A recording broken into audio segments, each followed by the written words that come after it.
humans. Without a doubt, the smartest animal on Earth. Yet we're unmistakably tied to our ape origins. Millions of years ago, we were apes, living ape lives in Africa. So how did we get from that to this? What happened? What set us on the path to humanity? The questions are huge, but at last, there are answers. More than 6 million years ago, we took the first step to separate from the apes. Since then, there have been at least 20 types of human ancestor in our family tree. Some of them were on their way to being us. Others were evolutionary dead ends. As recently as 50,000 years ago, there were probably 4 different kinds of humans living at the same time. Yet today, we are a species alone. Why did we survive and all the others disappear? New discoveries are shining light on the final stages of our evolution.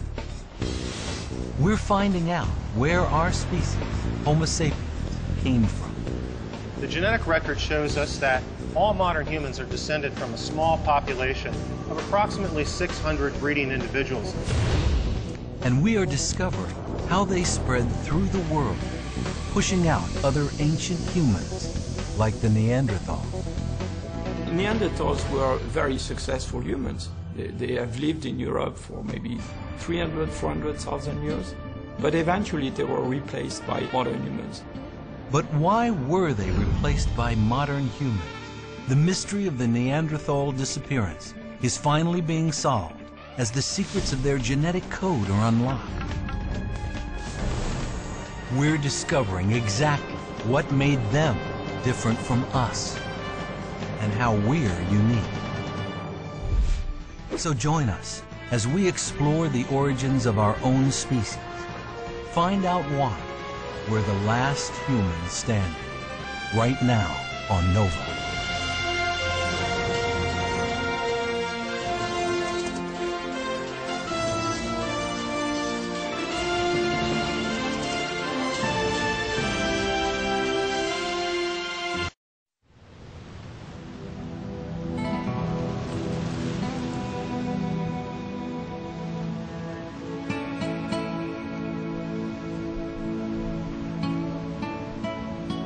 Imagine a world with only a tiny number of us in it. Perhaps just a few thousand.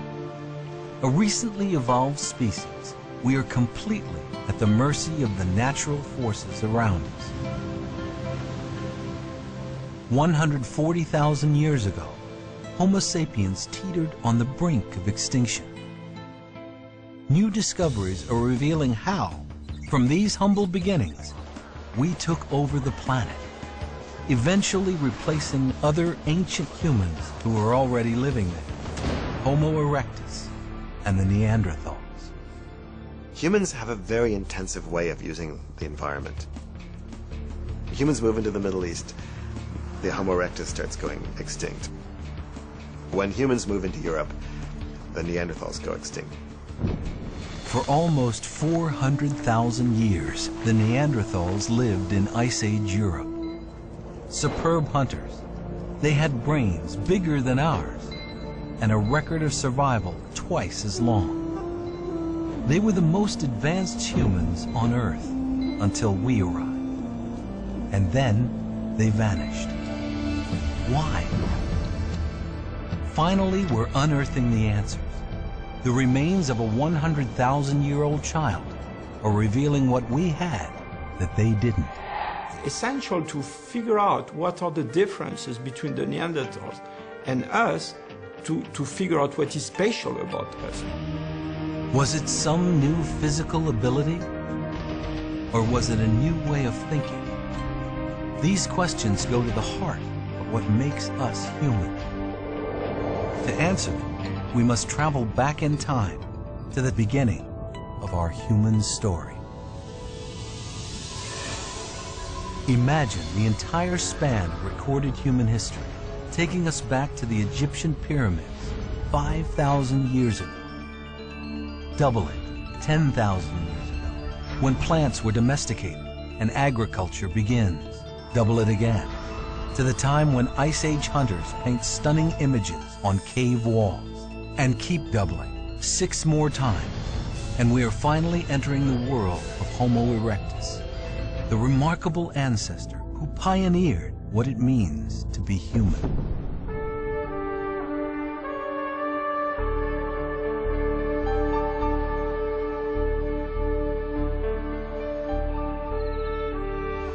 Homo erectus appeared on the African plains almost 2 million years ago. They were the first ancestors who had bodies like ours. They were hunter-gatherers and tool makers, beings who lived in social groups and cared for each other. The most famous Homo erectus is the fossil called Turkana-boy.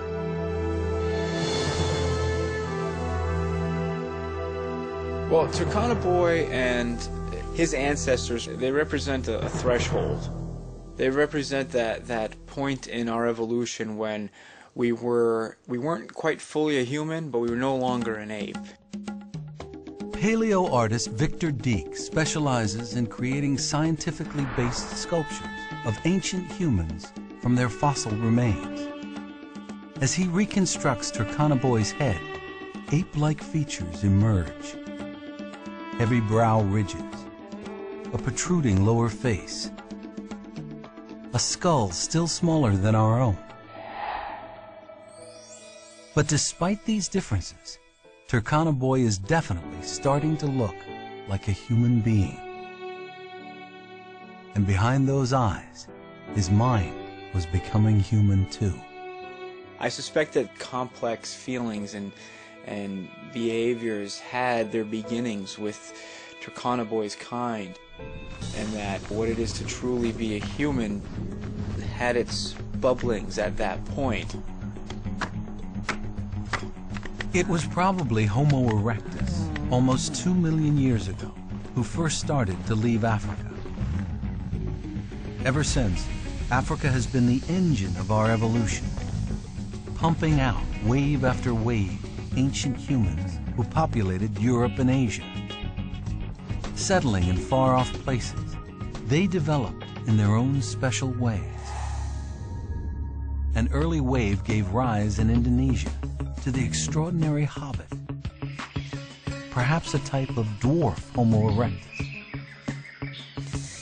Another wave took Homo erectus all the way to China, where fossil remains have been dated to over 700,000 years ago. Soon after, another wave left Africa, this time heading for Europe. This was the species that would one day give rise to the Neanderthals. Ever since the first skull was discovered in Heidelberg, Germany, they have been called Homo heidelbergensis. But almost nothing was known about it until one extraordinary find was made. Atapuerca in northern Spain. These rolling hills have turned out to be an archaeological gold mine. When a railway was built over 100 years ago, it cut right through the hills. Archaeologists later discovered this had exposed over 1 million years of ancient human habitation, including the oldest human remains in Europe. Nearby, on the crest of one of the hills, they also found the entrance to some caves. To explore them took years, but it has been worth it. They have discovered a labyrinth of chambers and corridors reaching far inside the hills. At the end of the labyrinth is one of the most inaccessible archaeological sites in the world. A treasure trove of human fossils they call the Pit of Bones.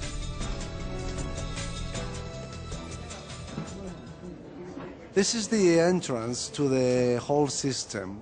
The pit itself is very far from here.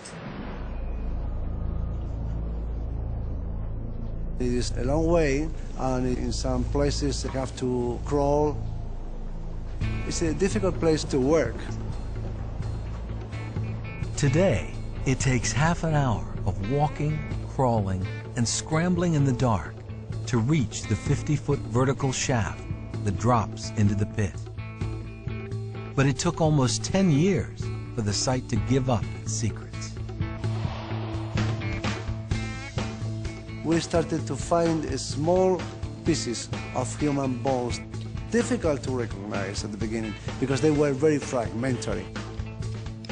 But so many tiny fragments made them think they were on to something big. Even without talking each other, we started to think that maybe there were, down there, skeletons. As bone after bone came out of the pit, they realized they had not one, but many complete skeletons.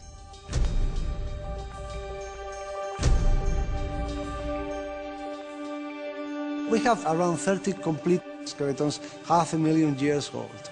And this is absolutely unique.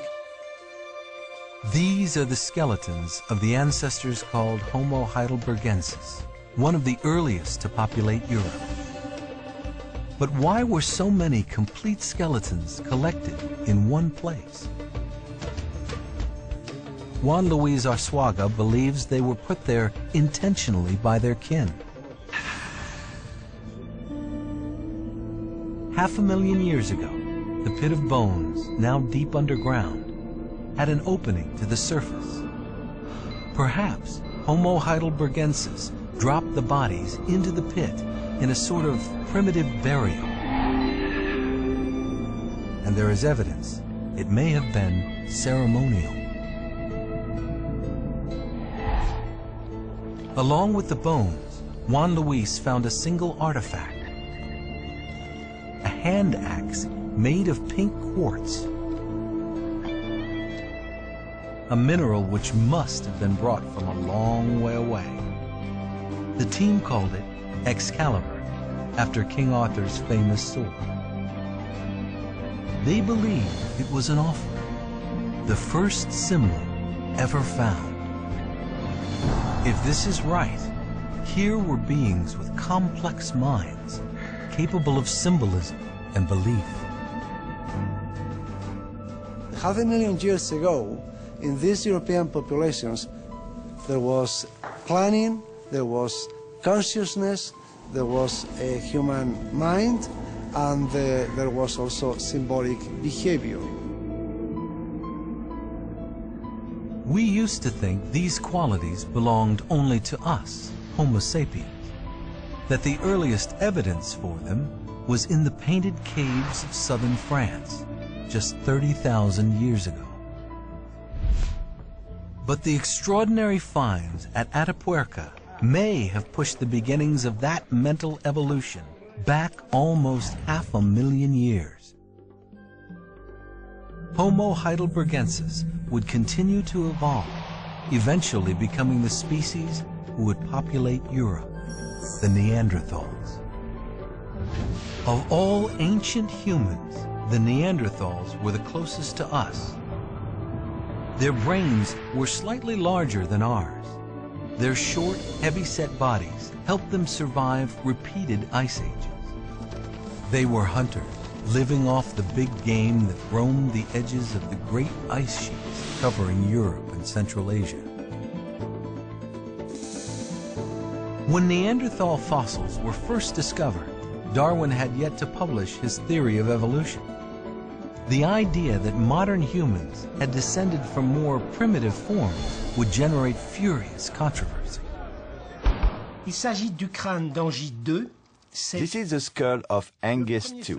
It is the first Neanderthal fossil ever found on Earth. It was discovered at the end of 1829. But back then, people were not happy with the idea that this could be a human being like us. Many claimed that the Neanderthals were just diseased, misshapen humans. Then, as evolutionary ideas